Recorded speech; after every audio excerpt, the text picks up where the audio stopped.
Hi viewers, ಕರುನಾಡ ಕೈರುಚಿ ಕ್ರಿಯೇಷನ್ಸ್ಗೆ ಸ್ವಾಗತ. ನಾನಿವತ್ತು ಸ್ವಲ್ಪ ಡಿಫ್ರೆಂಟಾಗಿ ವಾಂಗಿಬಾತ್ ರೆಸಿಪಿನ ಶೇರ್ ಮಾಡ್ಕೊಳ್ತಾ ಇದ್ದೀನಿ.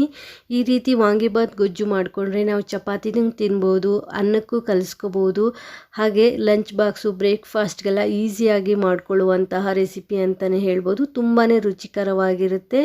ಹೇಗೆ ಮಾಡೋದು ಅಂತ ನೋಡೋಣ. ಸ್ಟವ್ ಮೇಲೆ ಒಂದು ಪ್ಯಾನ್ ಇಟ್ಕೊಂಡಿದ್ದೀನಿ. ನಾನಿಲ್ಲಿ 2 ಚಮಚ ಆಗೋಷ್ಟು ಎಣ್ಣೆಯನ್ನು ಸೇರಿಸ್ಕೊಂಡಿದ್ದೀನಿ. ಎಣ್ಣೆ ಕಾದ ನಂತರ ನಾನಿಲ್ಲಿ ಸ್ಪೈಸಸ್ನ ಆ್ಯಡ್ ಮಾಡ್ಕೊಳ್ತಾ ಇದ್ದೀನಿ. 1 ಪೀಸು ಚಕ್ಕೆ, ಒಂದು ಅರ್ಧ ಚಮಚ ಸೋಂಪು, 2 ಲವಂಗ, 2 ಏಲಕ್ಕಿ, 1 ಪಲಾವ್ ಎಲೆ, ಹಾಗೆ 1 ಚಮಚ ಕಸೂರಿ ಮೆಥಿಯನ್ನು ಸೇರಿಸ್ಕೊಂಡು ಫ್ರೈ ಮಾಡ್ಕೊಳ್ತಾ ಇದ್ದೀನಿ. ಸ್ಪೈಸಸ್ಸಲ್ಲಿ ನಿಮಗೆ ಯಾವ ರೀತಿ ಸ್ಪೈಸಸ್ ಇಷ್ಟ ಆಗುತ್ತೆ ಆ ರೀತಿ ಸ್ಪೈಸಸ್ಸನ್ನು ನೀವಿಲ್ಲಿ ಸೇರಿಸ್ಕೋಬೋದು. ಪಲಾವ್ಗೆ ನೀವು ಯಾವ ರೀತಿ ಮಸಾಲ ಪದಾರ್ಥಗಳನ್ನ ಸೇರಿಸ್ಕೊಳ್ತೀರಾ ಆ ರೀತಿ ಮಸಾಲ ಪದಾರ್ಥಗಳನ್ನ ನೀವಿಲ್ಲಿ ಸೇರಿಸ್ಕೋಬಹುದು. ನಾನು ಒಂದು 10 ಸೆಕೆಂಡ್ ಫ್ರೈ ಮಾಡ್ಕೊಂಡ ನಂತರ ನಾನಿಲ್ಲಿ ಶುಂಠಿ ಮತ್ತು ಬೆಳ್ಳುಳ್ಳಿಯನ್ನು ಸಣ್ಣದಾಗಿ ಹೆಚ್ಚಿ ಸೇರಿಸ್ಕೊಳ್ತಾ ಇದ್ದೀನಿ. ಒಂದು ಅರ್ಧ ಇಂಚು ಶುಂಠಿ ಹಾಗೆ ಒಂದು 10 ಇಳ್ಕು ಬೆಳ್ಳುಳ್ಳಿಯನ್ನು ಸಣ್ಣದಾಗಿ ಹೆಚ್ಚಿ ಸೇರಿಸ್ಕೊಂಡಿದ್ದೀನಿ. ನೀವು ಶುಂಠಿ ಬೆಳ್ಳುಳ್ಳಿ ಪೇಸ್ಟ್ ಇದ್ದರೆ ಅದನ್ನೇ ಸೇರಿಸ್ಕೋಬೋದು, ಅಥವಾ ಶುಂಠಿ ಬೆಳ್ಳುಳ್ಳಿಯನ್ನು ಸಣ್ಣದಾಗಿ ಹೆಚ್ಚಿನೂ ಸಹ ಸೇರಿಸ್ಕೋಬೋದು. ಒಂದು 10 ಸೆಕೆಂಡ್ ಫ್ರೈ ಮಾಡ್ಕೊಂಡ ನಂತರ ನಾನಿಲ್ಲಿ ಈರುಳ್ಳಿಯನ್ನು ಸೇರಿಸ್ಕೊಳ್ತಾ ಇದ್ದೀನಿ. ಮೀಡಿಯಮ್ ಸೈಜ್ದು 2 ಈರುಳ್ಳಿನ ಸಣ್ಣದಾಗಿ ಹೆಚ್ಚಿ ನಾನಿಲ್ಲಿ ಸೇರಿಸ್ಕೊಂಡಿದ್ದೀನಿ. ಈರುಳ್ಳಿ ಇಷ್ಟಪಡೋರು ಈರುಳ್ಳಿನ ಸೇರಿಸ್ಕೊಳ್ಳಿ. ಹಾಗೆ ಒಂದು 10 ಸೆಕೆಂಡು ಚೆನ್ನಾಗಿ ಈರುಳ್ಳಿನ ಫ್ರೈ ಮಾಡ್ಕೊಳ್ಳಿ. ಈರುಳ್ಳಿ ಹೊಂಬಣ್ಣಕ್ಕೆ ಬರಬೇಕು, ಅಲ್ಲಿವರೆಗೂ ನೀವು ಫ್ರೈ ಮಾಡ್ಕೋಬೇಕಾಗತ್ತೆ. ಈರುಳ್ಳಿ ಮತ್ತು ಬೆಳ್ಳುಳ್ಳಿ ಇಷ್ಟ ಇಲ್ಲ, ನಾವು ಸಾತ್ವಿಕ ಆಹಾರ ಮಾಡ್ಕೊಳ್ತೀನಿ ಅನ್ನೋರು ಬೆಳ್ಳುಳ್ಳಿ ಮತ್ತು ಈರುಳ್ಳಿನ ಸ್ಕಿಪ್ ಸಹ ಮಾಡ್ಬೋದು, ಅದರಲ್ಲೇನು ವ್ಯತ್ಯಾಸ ಆಗಲ್ಲ. ನಾನೀಗ ಇದಕ್ಕೆ ಒಂದು ಸ್ವಲ್ಪ ಕರಿಬೇವನ್ನು ಸೇರಿಸ್ಕೊಂಡು ಫ್ರೈ ಮಾಡ್ಕೊಳ್ತಾ ಇದ್ದೀನಿ. ಕರಿಬೇವು ಹಾಕಿದ ನಂತರ ಚೆನ್ನಾಗಿ ಫ್ರೈ ಮಾಡ್ಕೊಳ್ಳಿ. ಹಾಗೆ ಈರುಳ್ಳಿ ಸ್ವಲ್ಪ ಬಣ್ಣ ಚೇಂಜ್ ಆಗಬೇಕು, ಅಲ್ಲಿವರೆಗೂ ಫ್ರೈ ಮಾಡಿಕೊಂಡ್ರೆ ಸಾಕಾಗುತ್ತೆ. ನಾನೀಗ ತೋರಿಸ್ತಾ ಇದ್ದೀನಲ್ಲ ಪರ್ಪಲ್ ಕಲರ್ ಬದನೆಕಾಯಿ, ಈ ಬದನೆಕಾಯಿ ಉಪಯೋಗಿಸ್ಕೊಂಡು ನಾನಿವತ್ತು ವಾಂಗಿಬಾತ್ ಮಾಡ್ತಾ ಇದ್ದೀನಿ. ತುಂಬಾ ರುಚಿಕರವಾಗಿರುತ್ತೆ. ನೀವು ಯಾವ ರೀತಿ ಬದನೆಕಾಯಿ ಮನೇಲಿರುತ್ತೆ ಆ ರೀತಿಯ ಬದನೆಕಾಯಿಯನ್ನು ಉಪಯೋಗಿಸ್ಕೊಂಡು ಈ ವಾಂಗಿಬಾತನ್ನು ಮಾಡಬಹುದು. ಗುಂಡು ಬದನೆಕಾಯಲ್ಲೂ ಮಾಡಬಹುದು, ತುಂಬ ಚೆನ್ನಾಗಿರುತ್ತೆ. ನಾನಿಲ್ಲಿ ಸಣ್ಣದಾಗಿ ಬದನೆಕಾಯಿಯನ್ನು ಕಟ್ ಮಾಡಿ ಇಟ್ಕೊಂಡಿದ್ದೀನಿ. ಕಟ್ ಮಾಡಿ ನೀರಲ್ಲಿ ಸೇರಿಸಿ ಇಟ್ಕೊಂಡಿದ್ದೆ. ನಂತರ ನಾನಿಲ್ಲಿ ಫ್ರೈ ಮಾಡಲಿಕ್ಕೆ ಬದನೆಕಾಯಿಯನ್ನು ನೀರಿಂದ ತೆಗೆದು ಪ್ಯಾನ್ಗೆ ಸೇರಿಸ್ಕೊಳ್ತಾ ಇದ್ದೀನಿ. ಬದನೆಕಾಯಿ ಹಾಕಿದ ನಂತರ ಚೆನ್ನಾಗಿ ಮಿಕ್ಸ್ ಮಾಡ್ಕೊಳ್ಳಿ. ನೀವಿಲ್ಲಿ ಇದೇ ಬದನೆಕಾಯಿ ಸೇರಿಸ್ಬೇಕು ಅಂತ ಇಲ್ಲ, ಮನೇಲಿ ಯಾವ ರೀತಿ ಬದನೆಕಾಯಿ ಇರುತ್ತೆ ಅದೇ ಬದನೆಕಾಯಿಯನ್ನು ಉಪಯೋಗಿಸ್ಕೊಂಡು ಈ ರೆಸಿಪಿಯನ್ನು ಮಾಡ್ಬೋದು. ತುಂಬ ಚೆನ್ನಾಗಿರುತ್ತೆ. ನಾನೀಗ ಒಂದು ಸ್ವಲ್ಪ ಉಪ್ಪನ್ನು ಸೇರಿಸ್ಕೊಳ್ತೀನಿ. ಉಪ್ಪು ಹಾಕೋದ್ರಿಂದ ಬದನೆಕಾಯಿ ಬೇಗನೆ ಬೇಯುತ್ತೆ, ಹಾಗೆ ಗೊಜ್ಜು ಸಹ ಬೇಗನೆ ರೆಡಿ ಆಗುತ್ತೆ. ಈ ರೀತಿ ಬದನೆಕಾಯಿ ಗೊಜ್ಜು ಮಾಡಿಕೊಂಡ್ರೆ ನಾವು ಅನ್ನಕ್ಕೂ ತಿನ್ಬೋದು, ಹಾಗೆ ಚಪಾತಿ ರೊಟ್ಟಿಗೂ ತಿನ್ಬೋದು. ತುಂಬ ಚೆನ್ನಾಗಿರುತ್ತೆ. ಸೊ 2 in 1 ರೆಸಿಪಿ ಅಂತಲೇ ಹೇಳ್ಬೋದು. ನಾನು ರೈಸ್ ಮತ್ತು ಚಪಾತಿ ಎರಡಕ್ಕೂ ಮಾಡ್ಕೊಳ್ತಾ ಇದ್ದೀನಿ. ನೀವು ನೋಡ್ತಾ ಇರ್ಬೋದು, ಇದು ಉಜಾಲ ಬದನೆಕಾಯಿ ಅಂತಲೂ ಸಹ ಕರೀತಾರೆ. ಪರ್ಪಲ್ ಕಲರ್ ಬದನೆಕಾಯಿ ತುಂಬ ಟೇಸ್ಟಿಯಾಗಿರುತ್ತೆ. ಈ ಬದನೆಕಾಯಲ್ಲಿ ವಾಂಗಿಬಾತ್ ಮಾಡಿದ್ರೆ ಹೆಲ್ತ್ಗೂ ಸಹ ತುಂಬಾ ಒಳ್ಳೆಯದು. ನಾನಿಲ್ಲಿ ಲಿಡ್ ಕವರ್ ಮಾಡಿ ಬೇಯಲಿಕ್ಕೆ ಬಿಡ್ತೀನಿ. ಒಂದು 2 to 3 ಮಿನಿಟ್ಸು ಲಿಡ್ ಕವರ್ ಮಾಡಿ ಬೇಯಿಸ್ಕೊಳ್ಳಿ, ಆಗ ಬದನೆಕಾಯಿ ಬೇಗನೆ ಬೇಯುತ್ತೆ, ಹಾಗೆ ಗೊಜ್ಜು ಸಹ ಬೇಗನೆ ರೆಡಿ ಆಗುತ್ತೆ. ಒಂದು 10ರಿಂದ 15 ನಿಮಿಷದಲ್ಲಿ ವಾಂಗಿಬಾತ್ ಗೊಜ್ಜು ರೆಡಿ ಆಗುತ್ತೆ.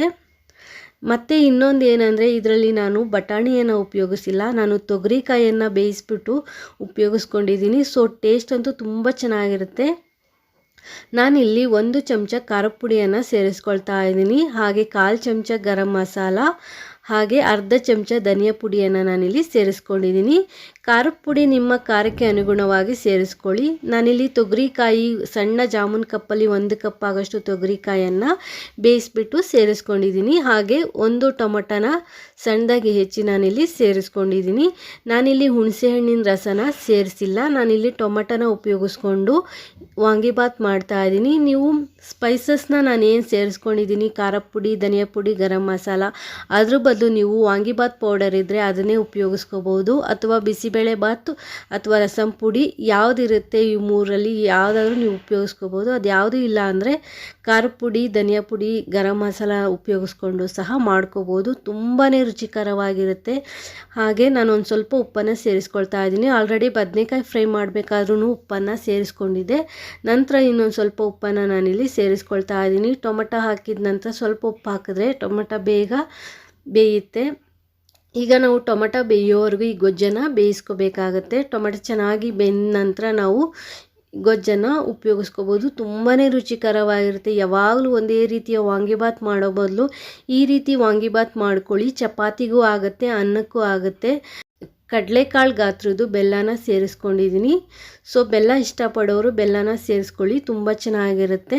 ಸೊ ನಾನು ಚಪಾತಿಗೂ ಯೂಸ್ ಮಾಡ್ತಾ ಇರೋದ್ರಿಂದ ಸ್ವಲ್ಪನೇ ಬೆಲ್ಲನ ಸೇರಿಸ್ಕೊಂಡಿದ್ದೀನಿ. ಬೆಲ್ಲ ಹಾಕಿದ ನಂತರ ಚೆನ್ನಾಗಿ ಮಿಕ್ಸ್ ಮಾಡಿ ಲಿಡ್ ಕವರ್ ಮಾಡಿ 2ರಿಂದ 3 ನಿಮಿಷಗಳ ಕಾಲ ಬೇಯಲಿಕ್ಕೆ ಬಿಟ್ಬಿಡಿ. ಆವಾಗವಾಗ ಲಿಡ್ ಓಪನ್ ಮಾಡಿ ಒಂದ್ಸಲಿ ಚೆನ್ನಾಗಿ ಮಿಕ್ಸ್ ಮಾಡ್ಕೊಳ್ಳಿ. ಚೆನ್ನಾಗಿ ಬದನೆಕಾಯಿ ಬೆಂದ ನಂತರ ಎಣ್ಣೆ ಬಿಟ್ಕೊಳ್ಳುತ್ತೆ. ನೀವು ಅಲ್ಲಿವರೆಗೂ ಬೇಯಿಸ್ಕೋಬೇಕಾಗತ್ತೆ ಈ ಗೊಜ್ಜನ್ನು. ಹಾಗೆ ಹೊಸದಾಗಿ ಯಾರಾದರೂ ನಮ್ಮ ಚಾನಲ್ ನೋಡ್ತಾ ಇದ್ದರೆ ಪ್ಲೀಸ್ ನಮ್ಮ ಚಾನಲ್ನ ಸಬ್ಸ್ಕ್ರೈಬ್ ಮಾಡಿಕೊಂಡು ನೋಡಿ. ಹಾಗೆ ವಿಡಿಯೋ ಇಷ್ಟ ಆದರೆ ಪ್ಲೀಸ್ ಒಂದು ಲೈಕ್ ಕೊಡಿ. ನೋಡಿ, ಇವಾಗ ಗೊಜ್ಜು ರೆಡಿ ಆಗಿದೆ. ನಾನು ಸ್ವಲ್ಪ ಗೊಜ್ಜನ್ನು ಎತ್ತಿಟ್ಕೊಳ್ತಾ ಇದ್ದೀನಿ. ನಾನು ಅರ್ಧ ಗೊಜ್ಜು ಚಪಾತಿಗೆ ಯೂಸ್ ಮಾಡ್ತಾ ಇದ್ದೀನಿ, ಇನ್ನು ಅರ್ಧ ಗೊಜ್ಜು ರೈಸ್ಗೆ ಯೂಸ್ ಮಾಡ್ಕೊಳ್ತಾ ಇದ್ದೀನಿ. ಲಂಚ್ ಬಾಕ್ಸಿಗೂ ಆಗುತ್ತೆ, ಬ್ರೇಕ್ಫಾಸ್ಟ್ಗೂ ಆಗುತ್ತೆ. ಈಸಿಯಾಗಿ ಮಾಡಿಕೊಳ್ಳುವಂತಹ ಬದನೆಕಾಯಿ ರೆಸಿಪಿ ಅಂತಲೇ ಹೇಳ್ಬೋದು. ತುಂಬಾ ರುಚಿಕರವಾಗಿರುತ್ತೆ. ಒಂದ್ಸಲಿ ಟ್ರೈ ಮಾಡಿ ನೋಡಿ, ಮತ್ತೆ ಮತ್ತೆ ಯಾವಾಗಲೂ ಮಾಡ್ತಾನೆ ಇರ್ತೀರ, ಅಷ್ಟು ರುಚಿಕರವಾಗಿರುತ್ತೆ. ನಾನಿವಾಗ ಇಬ್ಬರಿಗಾಗೋಷ್ಟು ಅನ್ನನ ಇಲ್ಲಿ ಮಿಕ್ಸ್ ಮಾಡ್ಕೊಳ್ತಾ ಇದ್ದೀನಿ. ನಿಮಗೆ ಈ ರೀತಿ ಪರ್ಪಲ್ ಕಲರ್ ಬದನೆಕಾಯಿ ಸಿಕ್ಕರೆ ಇದರಲ್ಲೇ ಮಾಡಿ, ಅಥವಾ ಗುಂಡು ಬದನೆಕಾಯಿ ಅಥವಾ ಮೈಸೂರು ಬದನೆಕಾಯಿ, ಬಿಳಿ ಬದನೆಕಾಯಿ ಎಲ್ಲ ಬರುತ್ತಲ್ಲ ಅದರಲ್ಲೂ ಸಹ ಮಾಡ್ಕೋಬೋದು. ಯಾವ ಬದನೆಕಾಯಿ ಇದ್ರೂ ಸಹ ಅದರಲ್ಲಿ ಈ ಗೊಜ್ಜನ್ನು ಮಾಡ್ಕೋಬೋದು. ಬದನೆಕಾಯಿ ಇಲ್ಲ ಅಂದರೆ ನೀವು ಕ್ಯಾಪ್ಸಿಕಮಲ್ಲೂ ಸಹ ಮಾಡ್ಕೋಬೋದು. ಹೀಟು, ಬದನೆಕಾಯಿ ನಂಜು ಕೆಲವ್ರು ತಿನ್ನಲ್ಲ ಅಂಥವರು ನೀವಿಲ್ಲಿ ಬೇರೆ ತರಕಾರಿಯನ್ನು ಉಪಯೋಗಿಸ್ಕೊಂಡು ಮಾಡ್ಬೋದು. ತುಂಬ ಚೆನ್ನಾಗಿರುತ್ತೆ. ಒಂದ್ಸಲಿ ಟ್ರೈ ಮಾಡಿ ನೋಡಿ. ಟ್ರೈ ಮಾಡಿದ್ಮೇಲೆ ನಿಮಗೆ ಗೊತ್ತಾಗುತ್ತೆ ಅದ್ರ ಟೇಸ್ಟ್ ಹೇಗಿರುತ್ತೆ ಅಂತ. ಇಷ್ಟ ಆದರೆ ಒಂದು ಕಮೆಂಟ್ ಮಾಡಿ, ಲೈಕ್ ಕೊಡಿ. ಹಾಗೆ ನಿಮ್ಮ ಫ್ಯಾಮಿಲಿ ಫ್ರೆಂಡ್ಸ್ಗೂ ಸಹ ವಿಡಿಯೋನ ಶೇರ್ ಮಾಡಿ. ನಾನಿವಾಗ ಅನ್ನಕ್ಕೆ ಗೊಜ್ಜನ್ನು ಮಿಕ್ಸ್ ಮಾಡ್ಕೊಳ್ತಾ ಇದ್ದೀನಿ. ಉಪ್ಪನ್ನು ನೋಡಿಕೊಂಡು ನೀವಿಲ್ಲಿ ಸೇರಿಸ್ಕೋಬೇಕಾಗತ್ತೆ. ಉಪ್ಪೇನಾದರೂ ಕಡಿಮೆ ಇದೆ ಅಂದರೆ ಒಂದು ಸ್ವಲ್ಪ ಉಪ್ಪನ್ನು ಉದುರಿಸ್ಕೊಳ್ಳಿ. ಹಾಗೆ ನಾನಿಲ್ಲಿ ಹುಣಸೆಹಣ್ಣು ಗೊಜ್ಜನ್ನು ಉಪಯೋಗಿಸ್ಕೊಂಡಿಲ್ಲ.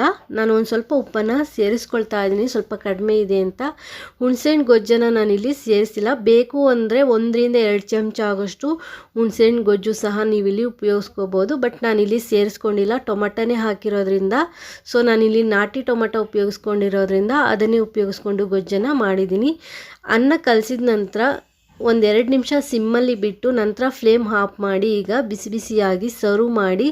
ಚಟ್ನಿ, ಮೊಸರು ಬಜ್ಜಿ, ಮೊಸರು ಜೊತೆ ಆದರೂ ಸರ್ವ್ ಮಾಡ್ಬೋದು, ಪಾಪಡ್ ಜೊತೆ ಆದರೂ ಸರ್ವ್ ಮಾಡ್ಬೋದು, ಅಥವಾ ಹಾಗೆ ಆದರೂ ತಿನ್ಬೋದು. ತುಂಬಾ ಚೆನ್ನಾಗಿರುತ್ತೆ. ಒಂದ್ಸಲಿ ಈ ರೀತಿ ವಾಂಗಿಬಾತ್ ಟ್ರೈ ಮಾಡಿ ನೋಡಿ, ಹೇಗಾಗಿದೆ ಅಂತ ಕಮೆಂಟ್ ಮಾಡಿ ತಿಳಿಸಿ. ಹಾಗೆ ಈ ರೆಸಿಪಿ ನಿಮಗೆ ಇಷ್ಟ ಆದರೆ ಪ್ಲೀಸ್ ಒಂದು ಲೈಕ್ ಕೊಡಿ. ಹೊಸದಾಗಿ ಚಾನಲ್ ನೋಡೋರು ಸಬ್ಸ್ಕ್ರೈಬ್ ಮಾಡಿಕೊಂಡು ನೋಡಿ.